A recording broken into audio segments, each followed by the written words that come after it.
Nag-arrange na naman siya. Ay, alam mo naman yan, decorated girl yan. Mahilig yan sa Ay, purihin ng Panginoon. Ngayon, okay na ngayon. Sunod buwan, iba na naman ang Lord. Noon ko yung sa amin, Maynila, ganun eh. Sabi ko na. Ayan, langka. Sarap yan. Ganyan naman yan pag ano kay Jerry. Ha? Ganyan minsan ng mga babae pag ano. Ito na naman. Urong eh. Yan, langka. Nasaan yung ganyan? Eto, pansit. Eto, Anak ko. kuan lumpia. Eto, cake. Cake. Yan, isang klase lang yan. At tapos to, Anak ni mo. biko. Biko. Kanin. Susawan. Ayan ang handa ko. Sa biyaya ng Panginoon.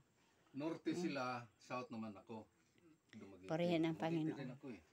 Dumagiti din.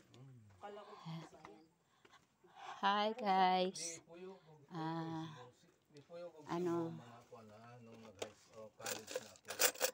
maghanda na ng pagkain kaya para yung mga kapatiran kompleto na. Kakain na kami guys. Ano, mayroon pa akong nilutong pansit. Oh, dami na guys. Oh, nag-aantay pa kami guys ng ano, mga kapatiran na iba. Oh, kanyan. Ito guys. Ito guys. Avocado. Oh. Yan ang kusina ng kapilya. Tatay na ako, Cebu. Nanan ako, Negros. Kini ang Pangabot sila sa Negros. Ayun. Taga Negros dito, kugi anak sa Bisaya, puro Cebuano. kini ang passion fruit, no? passion fruit. Yan. Oh, Gumawa ako ng juice na passion fruit. Hiningi ko yan. Ngayon ihinalo ko siya, napakasarap. Kala ko nga suka eh. Passion fruit.